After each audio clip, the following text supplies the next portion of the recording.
Good afternoon, good morning, and welcome back, hopefully, to the Chile Knowledge Day webinar brought to you by the Department for International Trade, the Great British Food Programme, and Business West. My name is Mark, and I work for the events team here at DIT Southwest. Before we start today's webinar, here are some housekeeping points. If you're having any technical difficulties, please type them into the chat function on the right-hand side of your screen and direct them to the host, DITSW Events, and I will endeavour to help. If you have any questions, please type them into the Q&A tab. We've allowed time at the end for these to be answered. We will try our best to get through all of the questions, but those we're unable to answer, we will follow up after the event. Finally, please note this event will be recorded. I'm now pleased to introduce Jolanta Polk, who is the Deputy Director for the Department for International Trade, Santiago. Over to you, Jolanta. Hello, everybody. I hope you are having a nice day. It's quite cold and cloudy in Santiago. I hope that the weather is much better in the UK and that everybody is keeping safe and sound. So I'm just waiting for my presentation to appear, and we will start. In the meantime, a few words about me. My name is Jolanta Polk, and I've been with the embassy for the last 20 years, exactly 20 years on the 2nd of May of this year. I've been responsible for different sectors in the 20 years that I've been with the embassy, and in charge of food and drink market opportunities since May of last year. My main area of expertise is mining, but I think that there are lots of opportunities in food and drink for British exporters. So I will try to tell you as well as I can about what the Chilean market is about and what the opportunities for British exporters. Hopefully you can see your slides now. If you just say next slide, we'll be able to do that for you. Yes. Okay, brilliant. So first of all, I'm just trying to see, yeah, we are fine. Thank you very much, Mark. Some Chile facts. Probably Chile is not a country that is commonly known in Europe or in the UK. So here are some statistics about what Chile is about. The population of Chile is just slightly over 19 million. Versus the population of the UK, which is 67 million. So you can see that the Chilean market is quite small. One thing that is really important is that Chile is a very centralized country. If you can picture the map of Chile, it is a very long country, nearly 5,000 kilometers from one end to the other, starting in the north with Atacama Desert and to the Strait of Magellan in the south, altogether 5,000 kilometers. But the majority of the population, of Chilean population, which is about 10 million people, which is nearly half of the Chilean population, live in the Central Valley around the capital, Santiago. The size of Chile's economy in 2020 was 253 billion. Again, if you compare it with the size of the UK economy in 2020, this is pretty small. The UK economy last year was 2.71 trillion. Gross domestic product per capita in 2020 was nearly 13,000 US dollars. It shrunk by 5.8 in 2020. It was on the upward curve until the pandemic, but unfortunately, as everywhere else in the world, the pandemic had a very negative effect on Chilean economy. Again, compared with the UK, with the British GDP per capita in 2020, it was over 40,000 US dollars. Despite the fact that it also shrunk by nearly 10% in 2020. So here we have a little bit more about the effects of the pandemic on Chilean economy. Just to explain a little bit what the per capita means and how it affects the growth of countries. In 2019, pre-pandemic times, as I said, the GDP per capita was growing. It was nearly 15.5 thousand US dollars and fell to less than 13. What it means is that middle income economies that are defined as having a gross national income between 1,000 and 12,000 are the ones that are considered difficult to deal with. They don't have the same purchasing capacity as high income economies. So if the Chilean GDP kept falling, then Chile would be placed in the list of countries where the purchasing power is quite small. But fortunately, the good news is that in 2021, the predictions are that it should go back to what it was pre-pandemic, from before the pandemic, to about 15,000 US dollars. Some more Chilean facts. As I said, Chile is a country that you probably will see in the news as a tourist destination, as the country that produces excellent wines, but Chile is much more than that. First of all, as I mentioned, it's a very long country, so it has a huge number of different climates, but the one that really makes the country special is the mild Mediterranean climate and in the central area, plus strict zoo sanitary and phytosanitary safety measures. Again, if you picture the map of Chile, this long strip on the map is bordered on one side by the Andes and on the other side by the Pacific Ocean. So basically, Chile is a very safe country as far as agro conditions are concerned. It's very difficult that plagues and pests can enter the country from either side, either from the east or from the west. And Chile is very protective of its borders. So those of you who have come to the country will know that you cannot bring, for example, any foods that are not approved, such as fresh fruit, cheeses, and similar products that could be the vector for pests and plagues. Chile is one of the most important producer of products such as wine, blueberry, cherries, grapes, prunes, dehydrated apples, salmon, and mussels. As a matter of fact, the UK is one of the largest buyers of Chilean wine. About 23% of Chilean wine goes to the UK. Chile is also well known for a robust commercial network, and it has 27 trade agreements in place with 64 markets. It was also the first country in the world to ratify an FTA with the UK after Brexit, which is in place since the 1st of January 2021. So any of you already exporting to Chile will know that from the 1st of January, basically the same condition or the same pre-Brexit conditions apply.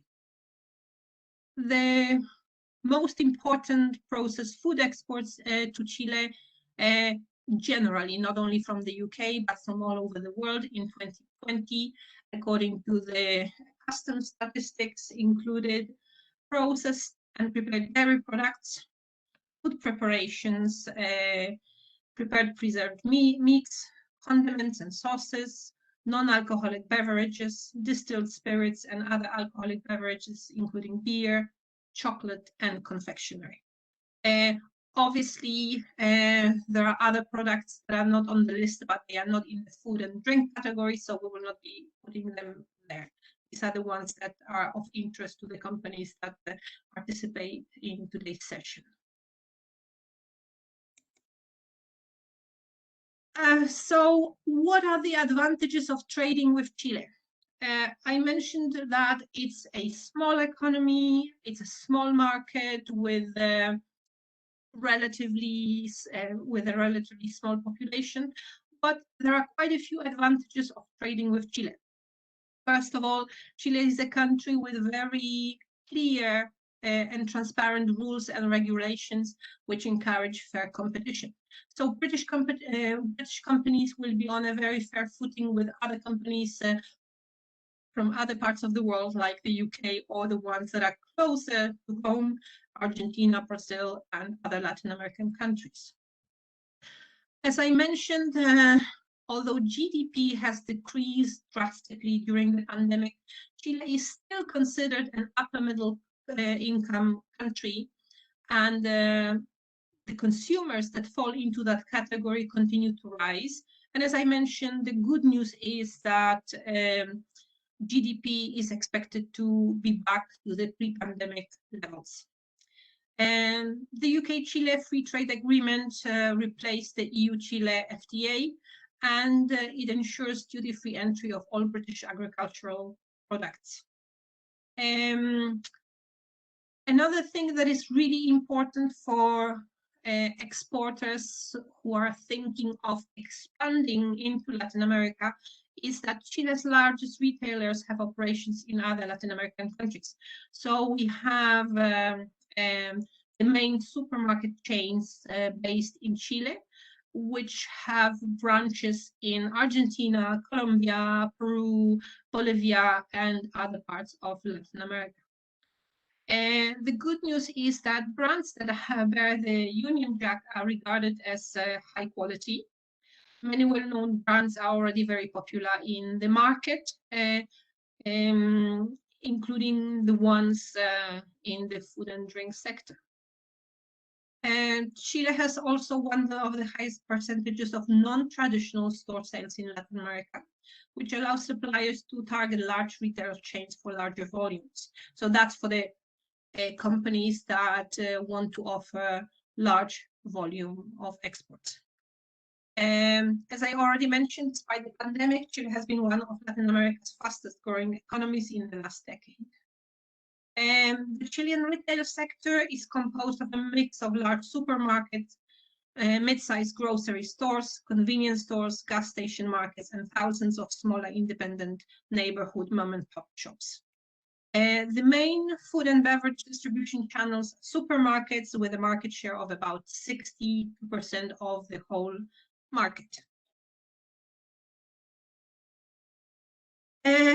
Well, these were the advantages, but there are also challenges. And what can a British exporter do to overcome them? The challenges are varied. I'll mention them briefly later. However, the important thing is that you have our help, and that's the right help. So it's very easy to manage the challenges. First of all, you have to understand that the local language and culture are different from your own. So try to adapt and understand it, first of all. Establishing local relationships and networks can be difficult if you don't know the culture and you don't know the language, but that's why we are here to help you establish the right relationships. And navigating the local regulatory frameworks can be a little bit complicated, but again, with the right help, it's doable. And then also securing relevant government permits, as I will mention later on. All food and drink items must be previously approved by certain institutions, and they must also have the correct labeling. And here we go with challenges to trading with Chile. As I mentioned, Chile has free trade agreements with 64 economies. So they do not depend on imports from a specific region. They can basically import foods such as biscuits, juices, protein bars, etc., from any of the 64 economies. And they might do it at cheaper prices than the UK can offer. So you have to consider that it's important to be competitive, not only in quality, but also in prices. Imports that offer the best price and quality worldwide are the most attractive, obviously. Chilean customers are used to competitive prices due to the openness of the economy. Chileans value face-to-face meeting and strong personal relationships, which is now also not always a priority. Sorry, it's the UK business practices. Time differences and distance might be an obstacle. Best product prospects are varied, and there are many. There is a demand for healthy food products. It continues to grow because Chileans are increasingly aware of the health benefits of the correct diet. So British products are perceived to be of high quality, safe, unique, and reliable. And consumers are increasingly searching for gourmet and differentiated products. Some of the products that are especially sought after by Chilean consumers are diet and light soft drinks, ready-to-drink tea, ready-to-drink coffee and fruit juices, craft beer, distilled spirits, beef, portioned, fresh or frozen, dairy products. Cheese is one of the products that has a very small market share, or imported cheeses have a very small market share. So it's one of the products that has a fair possibility to find a niche in the market. Sauces, dressing, condiments, and seasonings, especially in retail format. Healthy snacks, convenient foods such as pre-prepared, pre-portioned, and value-added products. Here we continue with some of the best product prospects. Natural flavors, sweeteners, sweet spreads, ice cream, and frozen desserts.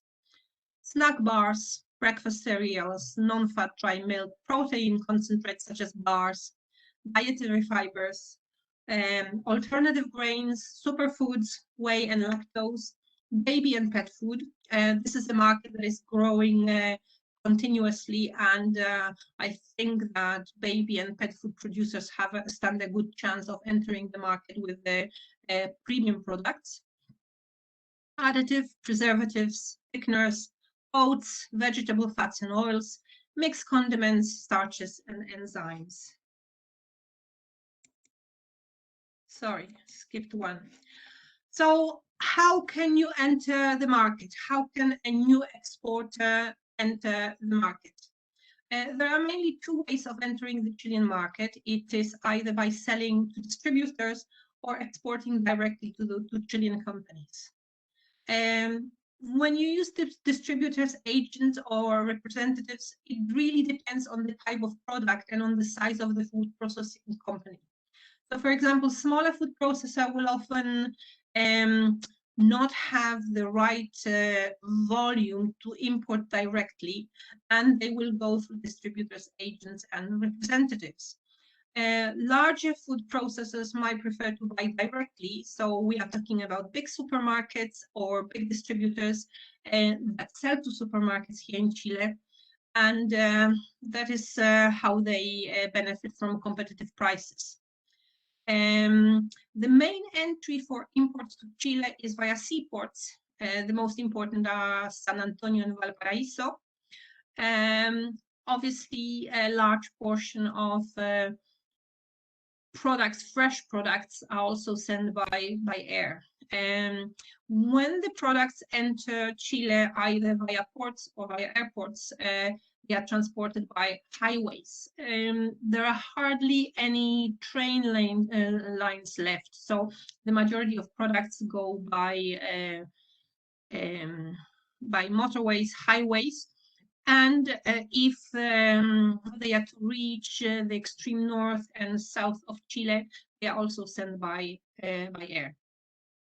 As I mentioned in the challenges, personal relationships are extremely important. So it's recommendable to build connections and personal relationships to become a trusted business partner. British suppliers should offer a strong value-added proposition to Chilean counterparts, showing that they are competitive in quality, prices, and payment conditions, which is also important because there are countries and companies that offer very, very competitive payment conditions. In terms of regulations, Chilean health authorities must approve all edible products and receive a registration number. And they also need a sales permit before entering the market. Chilean regulations prohibit adulterated foods as well as those labeled incorrectly. The last implementation phase of the 2016 nutritional labeling law, which defines limits of sugar, saturated fats, calories, and sodium ingredients, took effect in June 2019. What it means in practice is that products such as chocolate, sweets, products high in fats receive an additional label. It's a hexagon, black hexagon, where and a labeling that says high in fat, high in sugar, high in salt, etc. Imported products either have to carry the label or must be repackaged in Chile, and all labeling and instructions must be in Spanish. Oh, what next? That's me in the picture. You can get in touch with me with any inquiries at my email address, which is yolanta.polk@fco.gov.uk. Once you send me an email, then I will try to schedule a Teams or a Zoom meeting. Please bear in mind that apart from food and drink, I'm also the Deputy Director of DIT and the regional lead for mining. So food and drink is only a third of my duties at the embassy. So it might take a little bit time. I will probably send you a holding reply, but definitely in a week or so, we can schedule a Teams or a Zoom meeting. When you send me an email or get in touch with me via Teams or Zoom, prepare a very short description of your products in English and hopefully in Spanish, so I can then share it with potential clients. I say hopefully in Spanish because it means that if it's only in English, I have to translate it and it takes time. And if I get 10 clients a month, obviously it's very complicated, it's very time consuming to translate brochures and longer presentations. Give me enough time to contact customers. If you don't hear from me within 3 weeks, sorry, within 3 weeks, I'm just going to get some water. Then please do follow up. I will put you in touch with all the clients who show interest, or I will tell you there is no interest in the product, but don't despair, because it's not all that bad news. So if the reply is not positive, it means that your product might not be right for the market, and I will recommend a different market in Latin America and put you in touch with my colleagues. Once all this done, then I will follow up with you after 3 to 6 months to see if there were any results, or if you want to enter the market with a different product, or you have some other inquiries or doubts. And that's all from me. Now, if there are any questions, I will be happy to answer. If there are not, please do not hesitate to get in touch with me after the presentation at any time, and I will try to answer as well as I can. Thank you very much, Jolanta. So I've had a few questions throughout today and yesterday, which is just asking us a bit more about the Meet the Buyer event that's coming up. So I've actually got Paul Abley on the line as well. So he's just going to tell everyone a little bit more about the Meet the Buyer, and then we're going to go into a Q&A after that, if that's okay with you. Sure. Yeah, perfect. So Paul, over to you. Hi, Mark. Thank you. Hi, everyone. My name is Paul Abley. I'm the DIT Food and Drink Specialist in the Southwest, and also Programme Lead for the Great British Food Programme. Obviously, this week you've been hearing from all of our colleagues in markets, some fantastic information about what the opportunities are, what the barriers are, and how to reach out to those markets. One of the things we're working on now, and it's going to take place in June, between the 15th and the 17th of June, is a virtual Meet the Buyer. Now, all of the markets that are presenting this week will have buyers present. At the moment, to give you an idea of the opportunity, we've got some buyers that have registered already that are saying they've got 33 slots, 28 slots. So and they've told us what categories they're looking for.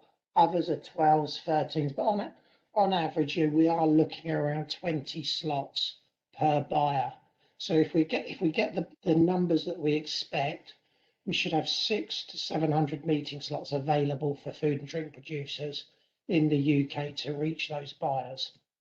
Now, the way we're working to try and put as much value into the activity as possible is we are limiting the companies per region to give everyone a fair spread and make sure companies aren't getting one meeting or two meetings, trying to make sure everyone gets a decent amount of meetings. So if after you've attended these knowledge days, number one, you can qualify yourself in because you know your product's ready, you know your market ready, and you can meet the criteria that's been outlined by our colleagues overseas. So reach out to your ITA. If you can't, but you want support to get yourself market ready, again, reach out to the ITAs or our colleagues overseas, and they will support you to help you get there. The whole process of this knowledge day is really to help you upskill or identify things that you may have missed or qualify yourself to say, you know what, everything I've got, everything I've done is a big tick ready for this market. Therefore, I want to engage and I want to pursue the opportunity. So please, after tomorrow, we've got the Caribbean markets. Once we've done that, please reach out to your ITA, your local regional team, and let them know that you want to be involved. The other thing, Yolanda there has just offered opportunity to reach out via email to her. We on the program whilst we're doing the Meet the Buyers, our colleagues will be online, not 24/7 whilst the event's going on, but they will be online during certain times, and you will be able to book time with those people as well to do private one-to-one video calls. So please, as I say, the opportunity is going to be there. It's next month. The idea of this week was to give you the skills, the knowledge, and encourage you to engage. Next month is where it's all going to happen. So please just reach out to your teams and good luck. Thank you, Mark. Oh, thank you very much. So we have got some questions that have come in. So Yolanta, sorry, we had a couple of questions in from earlier, so I just thought it'd be good to get Paul on now to tell a little bit more about the Meet the Buyers, and now we'll go back to the questions. So, which demographic profile are showing the most? Which demographic profile are? Sorry, that's got a bit broken on my screen. How big is the interest in energy caffeinated drinks? It's growing because it's mainly concentrated around the younger population, which is pretty strong, and the younger population also has a bigger purchasing power, so it's constantly and consistently growing. So I couldn't give you a number because I don't have it. I can find out about it. I know that it's growing because I have 2 young adult children, and the fridge is always full of carbonated energy drinks. So, which demographic profile are showing the most propensity in purchase UK products? Well, the Chilean population is quite splintered in economic terms. So about 20% of higher income Chileans, first of all, they've been abroad, they know British products, and I would place the interest in British and in general in better quality products within that 20% of Chilean population, which would give you about 4 million people. Okay, so also, have we got any restrictions on cider like in Argentina? I don't know. I would have to check, but I don't think so because I mean, the restrictions will be probably related to labeling and getting the product tested, but specifically on cider, I don't think so. No. So what is the no/low alcohol scene like in Chile? Is it a big movement? On what? Sorry. So the low alcohol, the non-alcoholic drinks, is it a big movement? Is there lots of need and want of the low percentage and non-alcoholic drinks? And not so much. If it's a completely alcohol-free beer, then it is increasing. But low alcohol, such as spirit mixtures with the I don't know with orange, it's not so popular here. It's either completely alcohol-free or with the normal quantity of alcohol. But the typical mixtures that we see in the UK or in Europe, where you mix, a spirit with a soft drink, they are not popular in Chile. Okay. What are the regulations like for CBD in Chile? What is CBD? What we'll do is we'll take that offline and we'll get back to you on the CBD questions. Okay. So is there a cider market and a mixer market in Chile? Well, I just answered it. Cider market is relatively small because there is a drink that is produced locally and is drunk on specific occasion that is called chicha. That's a drink that is made either of fermented apples or fermented grapes, but it's drunk only for some very special occasions for Chilean holidays and in the countryside. Cider is probably not too well known in Chile yet. I think there might be a market in some restaurants and pubs, but it's not very big. Is there a duty on sugar-based products?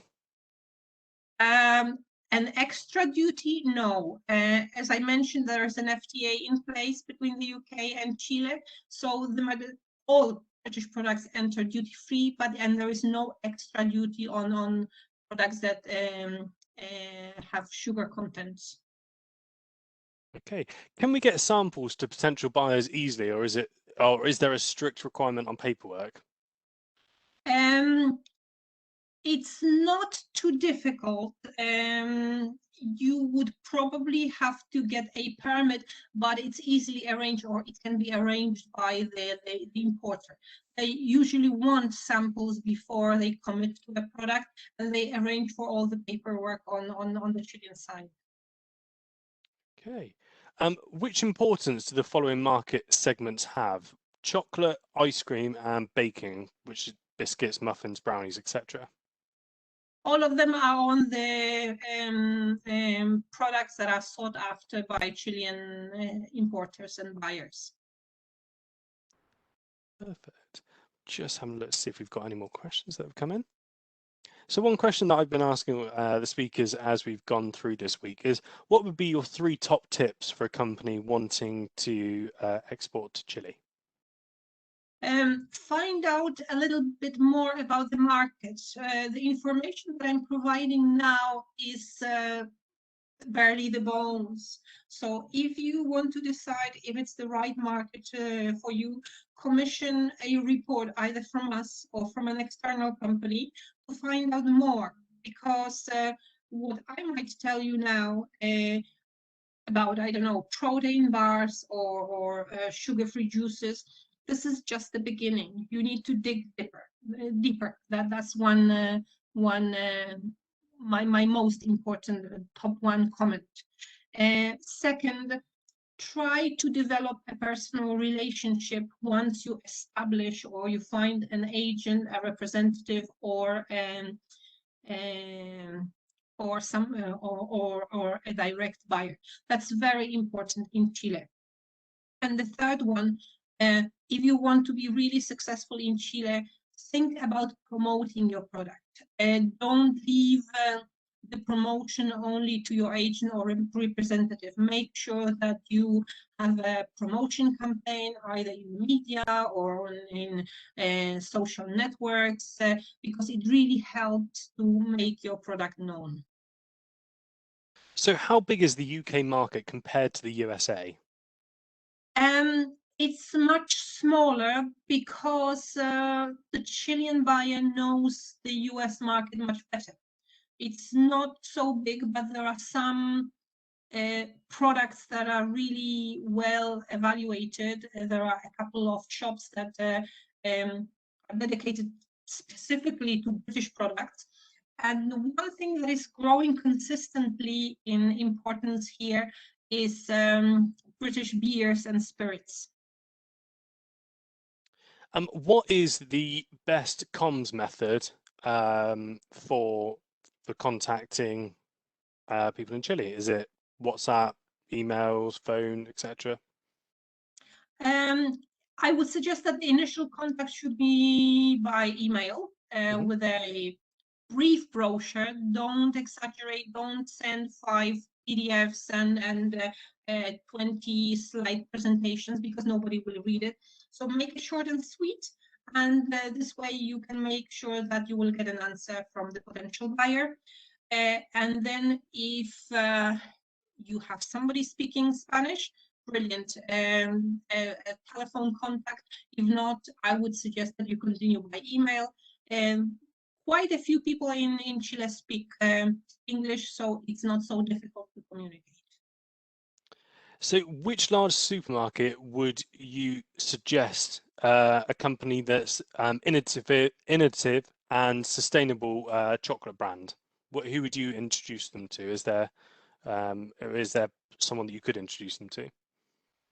As I mentioned, the Chilean market is very segmented, so it depends on the price of the chocolate that you want to sell. The main supermarket chains in Chile are Walmart, obviously, supermarket chain called Unimark, Totus, and Jumbo. Although they are a chain of supermarkets that are spread all over Chile, they are not the same in all the areas. So you will have a supermarket in a lower income sector of Santiago or Chile, and the supermarket will not carry the same products. So basically, any of the supermarket chains will buy your chocolates, but will place it in different supermarkets, in different areas of Chile or Santiago. So I'm sure I'm going to get this distributing service wrong, but it's told by a distributing servicing Cencosud that yes, regulations on labeling are there, but not actually implemented. UK language labels are still accepted. Is this likely to change anytime soon? No, you can't have UK language labels. The product, if Cencosud buys from you with English language labels, they change the labels here in Chile. All labeling has to be in Spanish. If you go to the supermarket, you will notice that there's the original label, and on top of that, there is a smaller label with the Spanish translation. Okay, so we've also got, will retailers buy direct or prefer to buy via an importer/distributor? As I mentioned in one of the last slides, it really depends on the volume of the sales. So a small shop in Santiago will definitely buy from a distributor and not directly, because the cost of container is just too high. They will prefer to buy from a distributor, but big supermarkets, big chains will buy directly. Okay, so we've also got, I think that is the last one. We've got one that's come in that I'm going to take offline, and so it's about how to get more involved with the Meet the Buyer. If you are interested, you can drop me an email and I can put you in touch with the right people, and we can go from there. Jolanta, just like to say thank you so much for the presentation today, and thank you for answering all of the questions that have come your way today. From myself, Business West, the Department for International Trade Southwest, the Great British Food Programme, thank you everyone for joining us. We hope you have a good rest of your day, and we hope to see you for tomorrow's event. Thank you. Goodbye. Thank you very much. Bye-bye.